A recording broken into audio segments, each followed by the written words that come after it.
If you were Taurus, welcome to this Taurus series. In this series, we're going to be talking about the Taurus personality a little bit. But if you haven't checked out any of the other videos that I've done, please go to the Taurus series and go check out the videos because this video is one of many.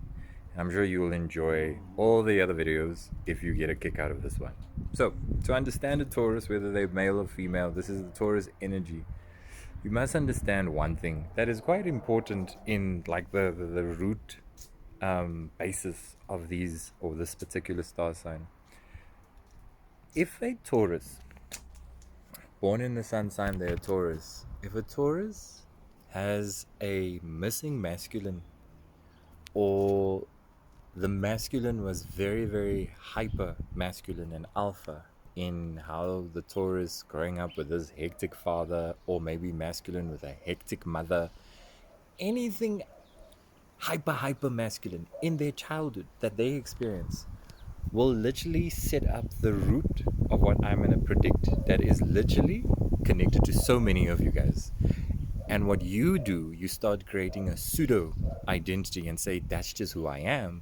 But really, it's you just reacting to a context and becoming the context and identifying with the context, but yet still haven't found yourself truly. So when there is this hectic, overburdening masculine energy, so either the father is hectic with you, father is missing, or the mother is masculine, then number one, they will enjoy play a lot. That's one thing that pops up with a Taurus energy. Very playful, very childlike in their energy. Doesn't matter how grown up they are, they will still want to go dancing. They'll still want to go doing some playful things, and even in their relationship, they would hold a sense of play in the relationship. The flip side of that is you will never see them cry. See, a Taurus, if no one nurtured them in their sensitivity and who they really are empathically, they start leaning towards a masculine way of dealing with everything in their lives. So they reason that is my childhood. When I cried, there was no one who really nurtured me. It was just harsh and tough. So there's no point crying. This is now the rationale. And so they identify with that. And for the rest of their life, they become very much the leadership kind of, they get into a leadership role in so many different facets. Whether the head of this or the head of that, whether they are lead on this and lead on that. If you go to a corporate structure, go check who the Taurus people are and how they relish the role of being the team lead or the head of Taurus. But they'll have a very uplifting teacher kind of energy about them, but you'll never see them cry. Same thing in the family. You can have an uncle as a Taurus, never see him cry. You can have an aunt as a Taurus. You will always see them smiling, happy, emotional, letting things out, just showing family that they're vulnerable. And this is all because of, go back to the very first moment in the video where I said, there's a consequence that happens in the masculine that starts triggering predictable outcomes of a Taurus energy, male or female. And then they just stuck identifying with that because a Taurus is stubborn as hell. You're not going to flip and tell a Taurus what is X, Y, Z. No, a Taurus is very, very stubborn. A Taurus is one who believes what their experiences has gone through, or what they have experienced in their life is just what they've experienced. And the older they get, the more kind of like senile they can get into just their way of living. So it's very rare that a Taurus is just too open to new. Change is not something, I mean, they enjoy change, but yeah, no, they it's within reason. Now, a Taurus also loves keeping themselves very busy, especially in the active aspect. So you will always notice Taurus is up for an adventure. A Taurus is up for doing something that normally distracts them from emotions, because they're prone to suffering from mental health because they're not crying. And you know what's even more crazy? When I do readings, nah, and there's a Taurus who does a session with me, I can feel the energy of a Taurus. For you women who's Taurus, 4 times out of 5 when I sit with a Taurus woman, she has a thyroid issue. Weight fluctuates up and down, up and down, up and down. They have this thing where they start a diet and then they finish a diet, then they go to something else, then they go to something else, and then they try walking, and they're not really, they can start things very easily, but they can quit things very easily. And so it's like switching on, off, on, off, on, off. And this goes on for a long time. And so it is very important for you to realize that energetically, when you subject emotions in the human body, you are also subjecting a consequence or provoking a consequence of suppressed emotions that start having a materialistic effect in your physical bodies, you Taurus peeps. The chest area is also another area that becomes very problematic. Same thing with migraines and headaches, predominantly on the right side. You'll have sinus issues also, congestion in, because think about it this way, right? All of these emotions is stuck here. It can't come out through the throat. It's here. It comes from the heart, so it starts affecting this area. It's like a smell. If it's the fridge is over there, I'm gonna start picking up rotten stuff if the smell starts wafting in and affects the whole space. So the heart first is affected. Very, very chest orientated people. So these are people who can easily suffer from like they're out of breath very easily type of thing. And when they smell certain things, it can give them like asthma very quickly, or they can struggle breathing, and they have a tendency not to breathe deeply. Taurus people have a tendency to be very shallow in their breathing because they're just so whoop, whoop, whoop, whoop. So energy starts sitting here, and if it's not dealt with, it starts affecting this area.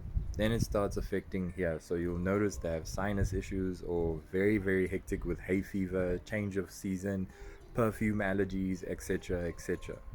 Then that starts moving into the brain, the crown chakra, and so they'll have very, very hectic migraine spells or headache spells, and then they'll get stuck on the medication and the medication, and there will always be an external thing they would hire to do inside work. And they think it's just a body thing, but it's really a very deep spiritual thing. And these people, especially when it comes to spirituality, they're very secretive about it. They select who they open up to and who they show their wisdom and knowledge to and share with when it comes to spirituality and faith. But again, because they're born under a masculine sign like Taurus, they can lean towards just being very masculine, harder, tougher, more, solid in how they believe, impose, and something that's a big weakness with them is judge. They will say they accept people and they love difference, because difference means it's like they hate boredom, like redundancy, like it really irritates the shit out of a Taurus. So there will always be some sort of theme of new, whether they new in their workplace, new in a new church, new mosque, new relationship, trying something new. They're very big on that. But yeah, if you if you ignore the things that's happening on the inside of you, Taurus, emotionally, you're always gonna have a very, very hard time trying to sort out the physical ailments of something spiritual. And if you are subject to the context of your upbringing and not the journey of understanding yourself in the present moment, not as a slave or a victim of what you went through in the past, or who didn't give you a hug and who didn't care for you, but rather as being present with yourself, knowing that that moment is not happening anymore, and the safety that you can provide for yourself in feeling is one that can't be matched. And it's important for you to give yourself a reference of that. But again, Taurus is not bound to do that. They will only get to that point the older they get. So a Taurus in their 20s going through some shit, 30s going through some shit, 40s they won't say nothing. When you come to the 50s, 60s, Taurus starts becoming a little bit like they can't suppress the things in their heart.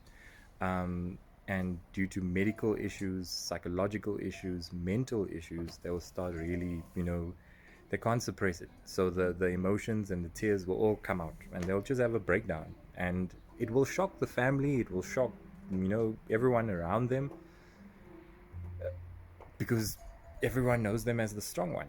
And yeah, I guess this video kind of just gives you a reference of something you're probably not going to say, Taurus. So if you know a Taurus, if you are a Taurus, you want to educate someone, especially if you feel like what I shared validated who you are 100%, share this video with them. Share this video with your family. I have a very warm soft spot for people who are Taurus and born under the Taurus energy. I can feel you guys very quickly. I sense you guys very quickly, and I enjoy your playful nature. As a Pisces, I'm quite playful as well. Those who are born under Pisces, are quite playful as well. And we operate also from a very genuine place, empathic place, just like you. But we just don't have such fire. We work with water, and that's where you need to start balancing. You have water sitting in you and it's boiling. You just need to throw it out and understand that crying is not weakness. You were traumatized in your youth with crying, but not everyone treats you aggressively, harshly when you cry. You just must try different people to cry with. And your first point is safety. If you feel safe, Taurus, you can cry with anyone. But if you don't feel safe, yeah, then keep that shit to yourself. Don't be crying around anyone. But if you feel safe, cry. If the environment makes you feel safe, cry, and make it a practice. It's part of like burping and farting and needing to go to the bathroom. Just cry. It's one of those things you have to do because you like keeping things to yourself. Cat's out the bag now, ain't it?